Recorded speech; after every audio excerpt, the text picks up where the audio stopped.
A number of years ago, I had the opportunity to hear a speaker. I honestly cannot remember his name at all. He was a missionary and a church planter, and he had planted churches all across Eastern Asia and had actually helped start hundreds of churches, and those hundreds of churches represented thousands of church members and new Christians in a lot of places where people didn't know about Christ or had not been a Christian before.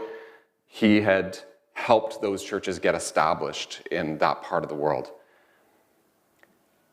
Unfortunately, out of what I think was a great presentation, the one thing I remember the most was how he opened that presentation. And he opened it by saying, "Ever since I said yes to the call of Jesus, I have been so busy." And he was excited. You know, there's always more work to do, and it was to try to kind of rally the troops, you know, like, let's get as excited about going and doing the work of God in the world. But part of me just thought, there's something not right about that. Ever since I've responded to the call of Jesus, I've been so busy. He could have easily said it with a dejected tone rather than an excited tone. I remember meeting another minister at a conference who was having the opposite reaction to busyness for Jesus. He shared with me that he was so stressed and just had so much piled on his plate, and basically said, my congregation expects me to be available to them 24/7, and I just get calls from them and all the time. And I said, well, maybe you need to go to your elders and ask them if they really want you to continue breaking one of the 10 Commandments, and if that's what they want their minister to do. And he looked at me, what? I said, well, that's what they're asking you to do. If that's what the expectation is to work 24 hours a day, 7 days a week, they're asking you to break Sabbath. He said, that's a great idea. I'm going to go. I never heard what happened, whether he kept his job or what. And I'm super thankful for my congregation and all of you where that's never really been a problem for me. I've definitely had days where I've worked 7 days a week, or weeks where I've worked 7 days a week. But most weeks, honestly, I am able to practice Sabbath and have time off and have time with my family and friends, and it's wonderful. That said, right now, this is a busy season for me personally, and people who know me really well will know kind of the instant they talk to me on the phone that it's busy. They can hear some of the stress in my voice. Regardless, today, after this sermon and after our service, I'm going to go back home, maybe take a nap, because I've been up since pretty early this morning. But then I'm going to drive back to the lake where my wife and daughter are with my parents at their place and relax until tomorrow and just rest. There's lots to do. I have lots to do, but rest must happen. We actually cannot function without rest. We all know that because we all are going to go to sleep later tonight. Because if we don't, we're not going to be able to function tomorrow. You could probably go a couple of days without sleeping at all, but I think by about the third day or fourth day, you actually start to hit like psychotic levels, essentially. Like you cannot function without rest, and we all know that that's just how we're created. Now, it's true that we can't function without rest, but there is far more to a day of rest or a Sabbath day than just the reality that our bodies and our minds need recovery time. There's actually a lot more to Sabbath than just that. Practicing Sabbath is one of the most powerful and transformative practices for our lives, especially for people who are like me. I throw myself into work. I love starting and creating new projects, and I always want to try something new or something improved. I'm not a fan of busy work. I don't like doing that kind of work, but I'm a huge fan of accomplishing things, of accomplishment. And often, if we just completed something, say in the church, or if I've written a book and I've just completed something, I don't even take time to think, well, wasn't that great what we did? I'm already thinking, well, what are the 6 new things we can start? Like, let's get to work again. That's my personality. And there are some advantages to this. You can actually accomplish lots of things. But there are major disadvantages to that kind of approach, because you can easily get burnt out or really tired or really stressed with that kind of outlook. So this morning we're talking about the Sabbath, and I want to talk to you about 3 ways to view the Sabbath, 3 reminders that the Sabbath gives us, and then some practicalities. Because this series that we're doing a series on spiritual practices that's starting today, and I want there to be some practical application for us in our lives for how do we actually live this out.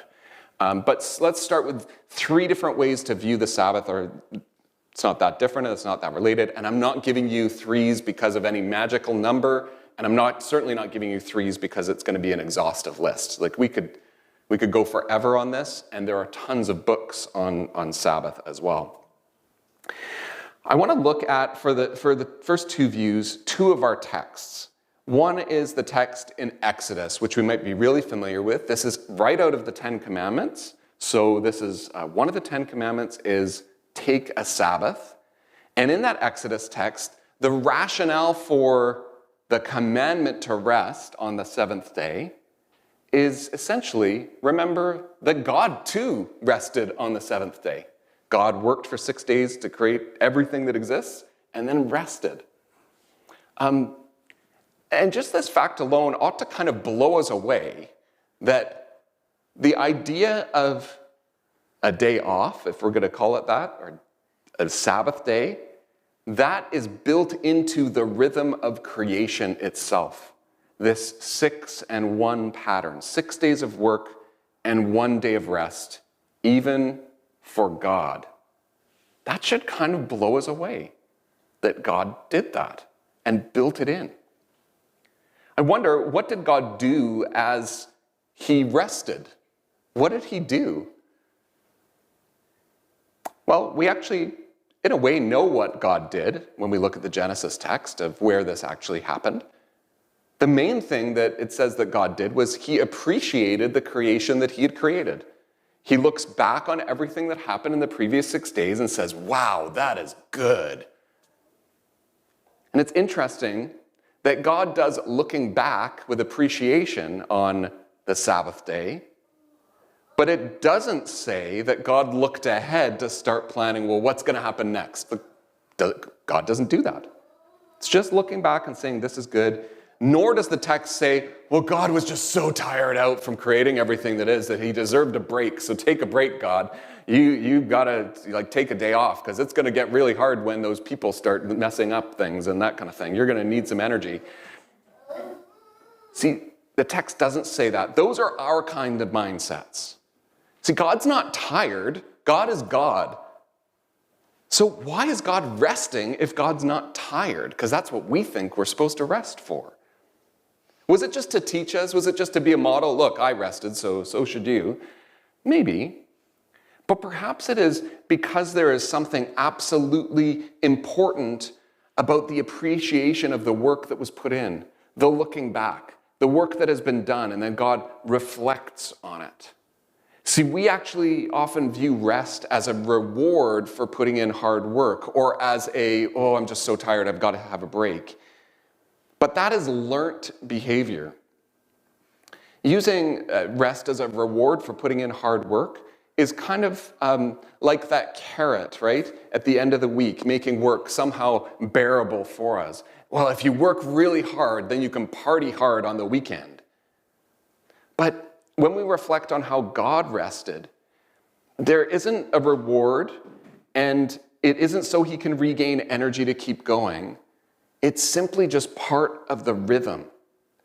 And you'll notice if you read in the Genesis account of creation that God doesn't just rest on the 7th day either. It isn't work constantly for 6 days and then rest. It's actually, there's a rhythm each day. That God actually rests every day of creation as well. After he's done the creating, he looks back on what's happened that particular day and calls it good. There's reflection built into the kind of rest that we are talking about. looking back with gratitude for what has been. Imagine if we approached our day of rest that way, as just part of the rhythm, as an opportunity to look back and say, wow, okay, that was good. Obviously, that's not going to work every week. Sometimes we're going to look back and say, wow, that was horrible. This was a tough week. But building that into the rhythm of our life to actually take stock, to look back, this is something that we learn from this idea that God rested. What did God do? How can we do that? The second view of the Sabbath that I want to look at comes from the Deuteronomy text. The Deuteronomy text is also a Sabbath command. It's essentially the replicated version of the Ten Commandments in Deuteronomy instead of Exodus. But a different rationale is given for taking the Sabbath. It's not because God rested. It actually reminds the people of Israel to look back on an earlier time in their history. So the command is essentially, take a Sabbath because remember that you were slaves in Egypt. In other words, think back to what it was like to be slaves. Now, probably most of them can't actually remember. They probably weren't alive. They're generations on. So it's using your imagination to think about what it's like to be a slave when work never ended. Long days, 7 days a week, hard labor building pyramids and other structures. And so here in this view of the Sabbath, Sabbath is freedom. It's freedom. It's a reminder you were not created to be slaves of someone else. And you are not supposed to be slaves to work. There is something else in this view of the Sabbath as well. The Israelites at this time in their history also had their own slaves, right? This is not an abolishment of slavery in this text. But even though they had their own slaves, they were supposed to give those slaves a day off as well. The Sabbath command is for everyone. So what are the implications for us when we reflect on that reality, that the Sabbath is actually for everyone, not just for the privilege to have the opportunity to go to the lake like I do today, but it's actually for everyone, rich and poor. I knew someone who used to try on Sundays to not spend any money at all, that was part of his Sabbath practice, because he viewed that as participating in a 24/7 economy. And so he wouldn't go to a restaurant, he wouldn't go to a movie, he wouldn't go to a mall on Sundays because he felt that he was contributing to other people having to work on the Sabbath if he did those things. And now I'll tell you, personally, I don't do that. I'm going to stop by the store to pick up some cream for my coffee in the morning because I know we ran out at the lake. So I'm going to do that later today. But I kind of like this approach. It actually comes out of this Deuteronomy view where we're reminded to be mindful of how our personal practices actually have impact on others. So it's not just about my Sabbath practice, it's about our Sabbath practice. And we need to keep that in mind. The third view of the Sabbath that I want to bring to you this morning is not from the scripture, but it's actually from Jewish tradition. And it's something really beautiful that Christians, I've heard some Christians talk about it, but only in reference to the Jewish tradition, but it isn't really part of our Sabbath understanding. And this is, in Jewish tradition, the Sabbath, or the Shabbat, is talked about as a queen. And the idea is that the Sabbath is the queen of the days.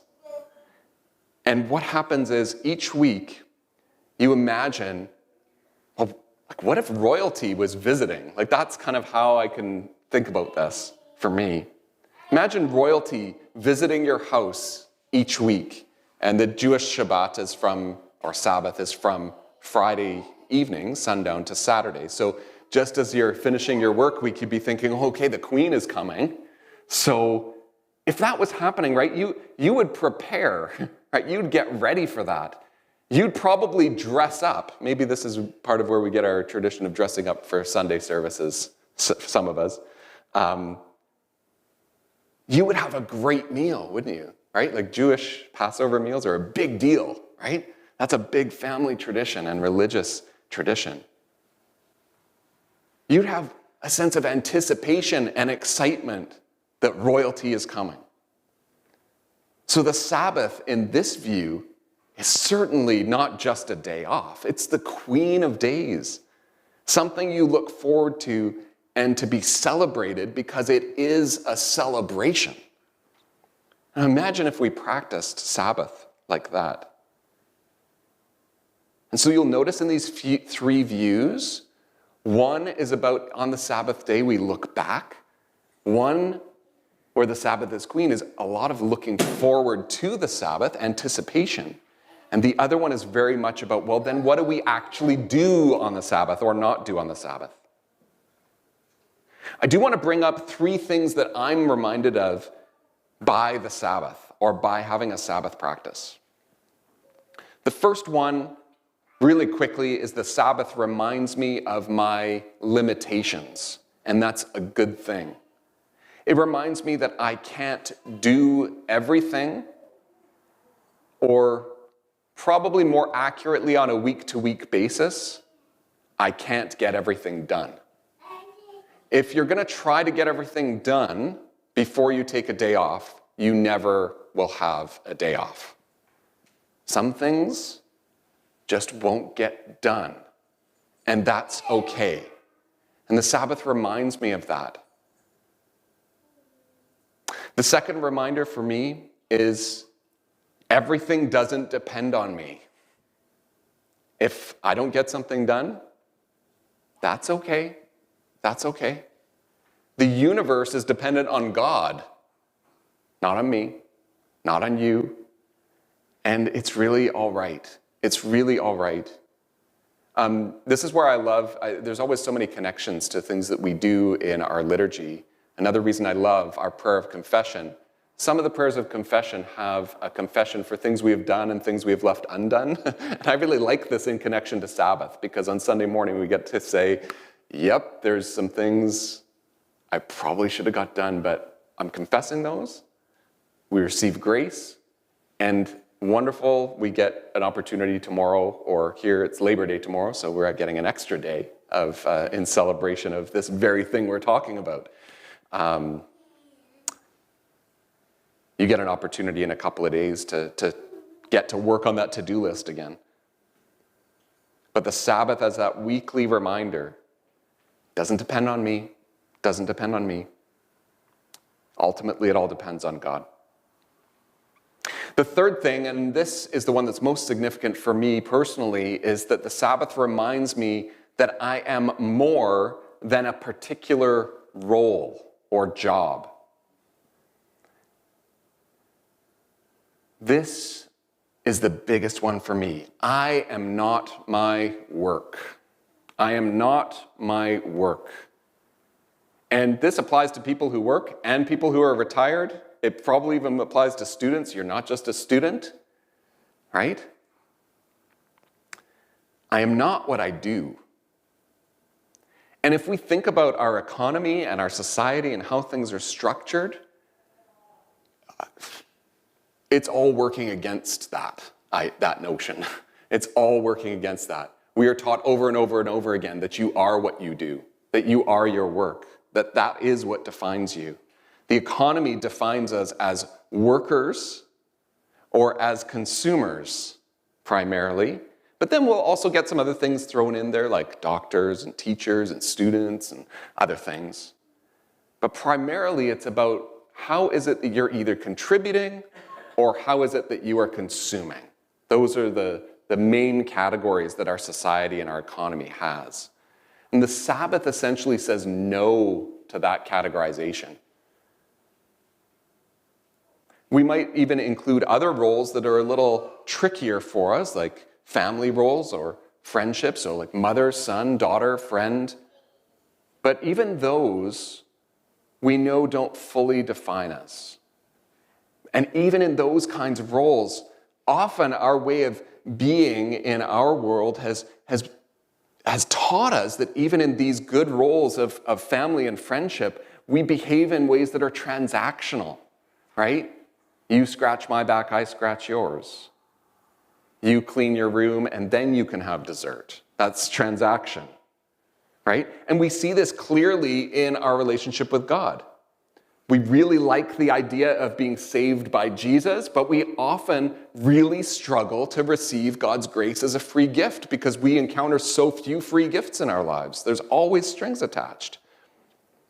And then we also see Jesus often only in instrumental terms. He is the one who saves us, and so we simply reduce him to the function or the role that he plays rather than seeing Jesus himself as a whole person. We just relate to him as, well, please save me. Just that function. And we obviously do this with one another as well. People are not always seen as people. They are seen as their jobs or their role. And we're in an election campaign right now in Canada. I'm not commenting on the politics of it, but it's really easy to see in political campaigns how especially leaders are not seen as people. They're seen as their role or their job. But we do this all over the place. And this idea that we are our jobs or we are our role, we buy into it. We actually wear it as a badge of honor. Think about this. A firefighter races into a burning building and saves a young boy and brings the boy to his mother, and the mother says, "Oh, thank you so much." And the firefighter is supposed to say, "I'm just doing my job, ma'am." Really? He's just doing his job? Look what just happened. Think about teachers, nurses, doctors, all healthcare workers have been doing much more than just their job over the last year and a half, haven't they? We are thankful, but there's not really a badge of honor there, right? I don't really want nurses to be saying, well, we're just doing our jobs. No, it's a big deal. It's a big deal. They actually need permission to not wear their role as a badge of honor, but they need permission to be human, not some superhuman version of themselves that can just keep going and going under the circumstances and sometimes break under the pressure. And in these extreme cases, we can see why rest is so vital, and not just for mental health and physical health, but just for the idea that it breaks this idea of we are what we do or we are the roles that we are. So true Sabbath actually means a shedding of those roles. What work and what role do you associate with that must be temporarily set aside to truly rest? That to me is a critical question. It's not just about the ceasing of work, because our minds will keep going on the roles that we play. What must be temporarily set aside in order to truly rest? So those are 3 views and 3 things that we might learn from the Sabbath, some practicalities. As you think about practicing Sabbath, maybe you have a great Sabbath practice already, and maybe you're thinking, maybe I've got to try and do this. How do I take a day off? How do I take 24 hours Sabbath? One of the main things you need to consider in a practical sense is, what are you not going to do? Or another way of phrasing this question, what counts as work? Okay, what counts as work? So you might put your job in there, you might put school in there, but I would also argue you probably want to put housework in there. Maybe gardening is your hobby, but you feel like weeding is the work that I don't want to do. So maybe weeding doesn't make it, but you really love getting out in the garden and kind of harvesting or something like that. I don't know. But that's up to you as individuals to try to work out. What actually counts as work for me? The next practicality, make a plan. When When is actually a big question, because not everyone can do this at a universal time on Sunday for everybody. Some people are working, and it's just unavoidable work that they have to work on Sundays. For others, the rhythm of Sunday doesn't always work for their life in general. I had a fantastic conversation for my podcast with someone named Kate Rademacher, and I really recommend you listen to it. She discovered that actually being pretty close to what the Jewish practice is of Friday night to Saturday night was much better for her and her family. That's something that's better for me and my family as well, given that I'm often working on Sundays. So for me, what usually happens is it kind of starts Friday sometime and then goes to pretty much all of Saturday. What is the best rhythm for you? How will you prepare for Sabbath or even create anticipation? So at my best during the week, the summer is usually quite different for me. There's quite a different rhythm going on in summer. But during the year, my best for me is I try to do some cleaning on Friday during the day in the morning. That's part of my preparation. And on the really good weeks, when I practice Sabbath really well, one of the main things that's preparation for me is making dough for pizza. Because we have pizza every Friday night, and we watch a movie. And so that's part of Sabbath. I hadn't really thought of it that way. I didn't intentionally plan it that way. We just have pizza movie night every Friday as much as we can, unless there's some special activity that's going on. And I realized as I was reflecting on this sermon this week, that actually making the dough and getting the pizza ready is sort of like, and now we're eating the pizza and watching the movie. And that's the beginning of the rest period going into Saturday. So that happens on Friday night. And it's almost like we need these things as reminders to get us ready. I didn't even know I was doing it, but rituals just sort of happen in our lives. So it doesn't have to be quote unquote religious as your ritual or your practice, right?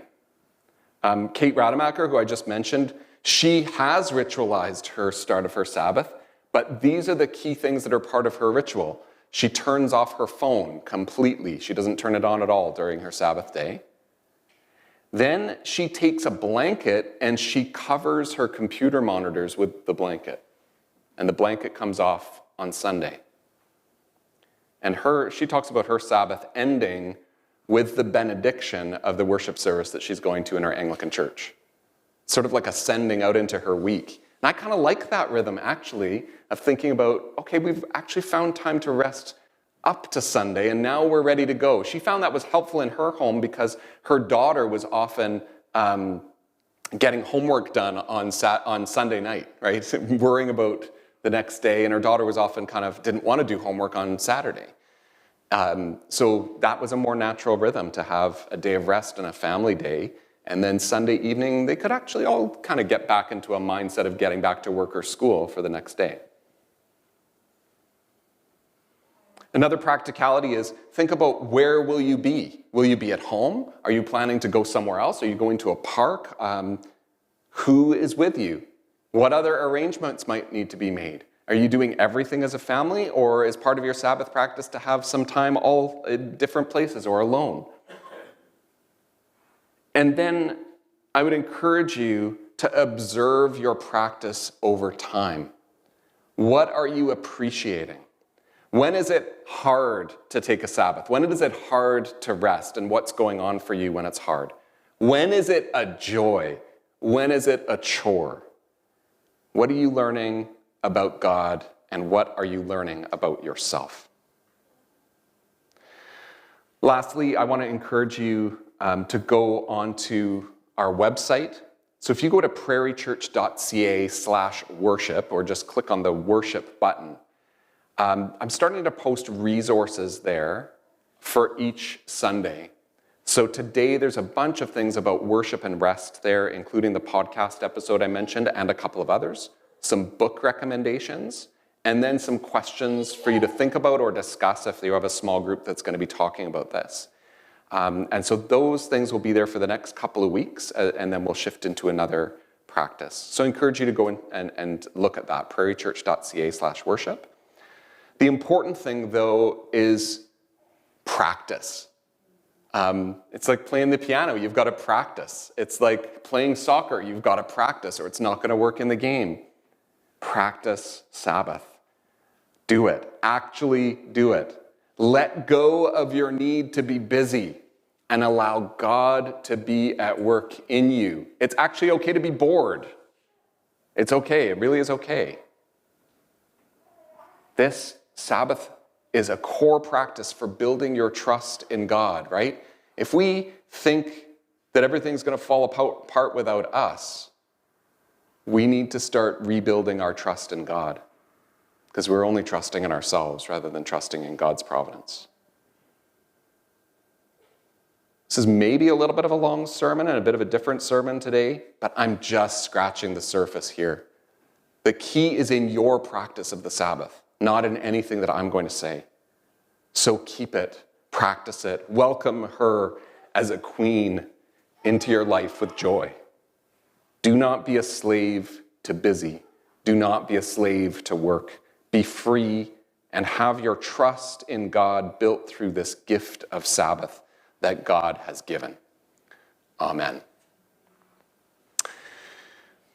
I'd like to